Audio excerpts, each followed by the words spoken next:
So President Trump's adult sons both taking the stand today here in New York in this civil fraud trial. Donald Trump Jr. and Eric Trump both testifying. So let's talk about this. We bring in criminal defense attorney, legal analyst Brian Claypool. And, for those not following this case, from the outset, Brian, it's just the basic accusation is you get the family business, the Trump family business, and there's an accusation that they were inflating the value of a number of their assets, trying to essentially get more out of the banks, more out of the insurance companies. From what I saw today, when I was reading some of the summaries, Don Jr., who is the trustee of his father's trust, he basically blamed the accountants for anything that was asked. And Eric pretty much said, well, I didn't really know anything about that. It was a little different between the two of them. But what was the takeaway on your end and whether or not it's going to end up flying? Hey, Connell, great to be with you. I mean, I personally think that former President Trump and his family members are making a mistake. To refresh your viewers, this trial judge issued a ruling before the trial even started,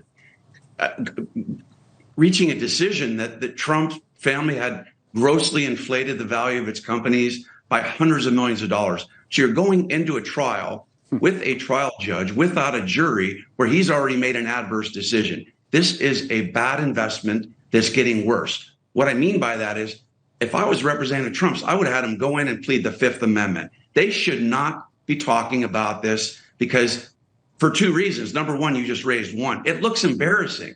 Don Trump Jr. is up there saying, yeah, I signed those documents. I signed a bunch of them, but the accountants know what they're doing, and I relied on accountants. And now Eric's coming up saying, I don't really know what's going on.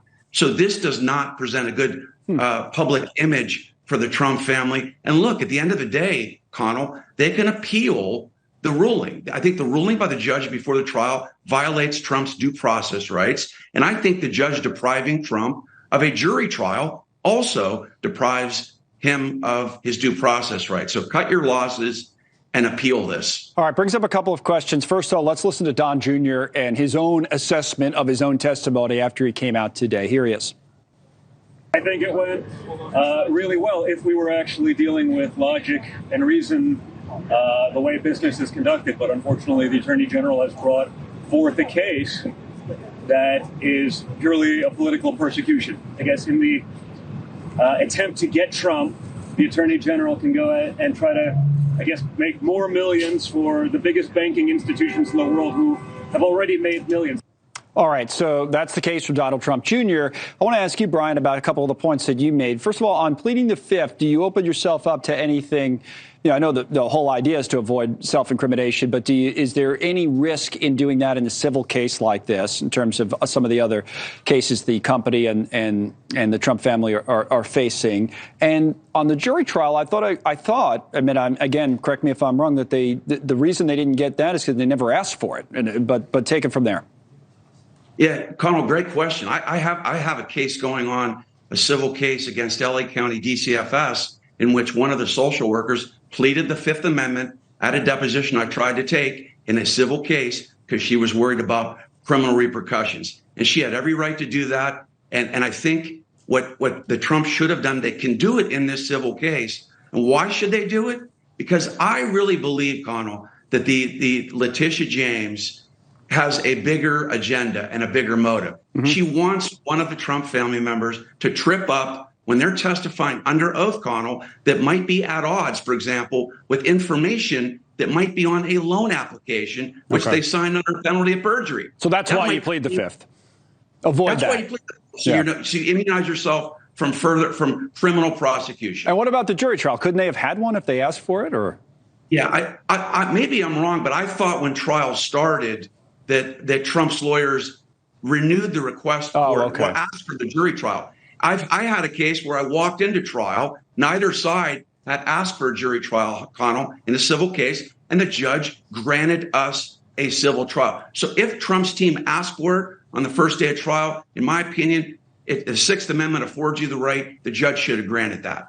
Interesting. I want to ask you a question about Hunter Biden today as well, just because he has this op-ed that came out in USA Today. So I'm going to read a little bit of it, and I just want to ask you a question about how this might affect all his legal issues. I fought to get sober. Political weaponization of my addiction hurts more than me. And what he wrote about in the op-ed is that my struggles and my mistakes have been fodder for a vile and sustained disinformation campaign against him, meaning his dad, and an all-out annihilation of my reputation through high-pitched but fruitless congressional investigations. So that's Hunter Biden doing what, do you think? Is this some sort of a sympathy play in the court of public opinion? And if so, what would the effect be, if anything, on his legal issues, Brian?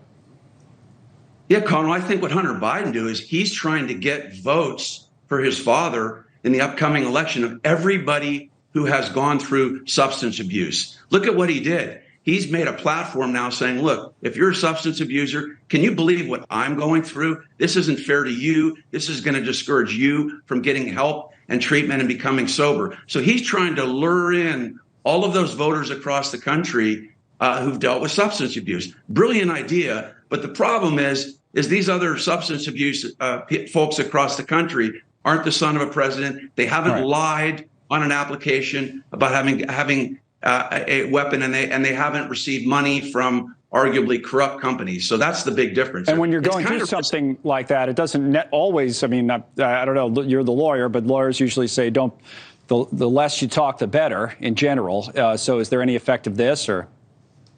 Yeah, I don't think there's a real effect on the pending cases. But I do agree with one thing that Hunter Biden is saying is that I don't think it's within us to start using the evidence about Hunter Biden's addiction, his indictments, to try to implicate President Biden, his father. I do agree with that part of it. Haven't seen enough evidence to go after President Biden. At the end of the day, doesn't really affect his legal cases. But I think he loses some credibility by using drug addiction to try to get votes in a political election. All right. Thanks for covering it all with us, as always. Brian, good to see you. Thanks a lot for coming on. Thank you. Brian Claypool. All right.